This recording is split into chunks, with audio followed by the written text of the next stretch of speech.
Tired of fumbling for your wallet at the gas station? Here's how to fuel up using Venmo, in just a few easy steps. First, make sure you have the latest version of the Venmo app downloaded and you're logged in. Look for a QR code on the gas pump screen. It's usually displayed prominently near the payment options. Open your Venmo app and tap the scan button. This is usually located at the bottom of your screen. Your camera will activate, ready to scan the QR code on the gas pump. Point your camera at the QR code on the gas pump. Make sure the QR code is fully visible within the scanner frame.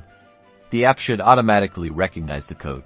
Venmo will then display the gas station's name and prompt you to enter the amount of gas you want to purchase. Type in the dollar amount you want to pump.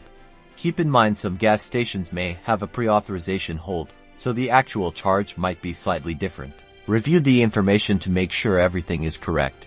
Then, tap the pay button. The pump should now activate and you can start fueling up.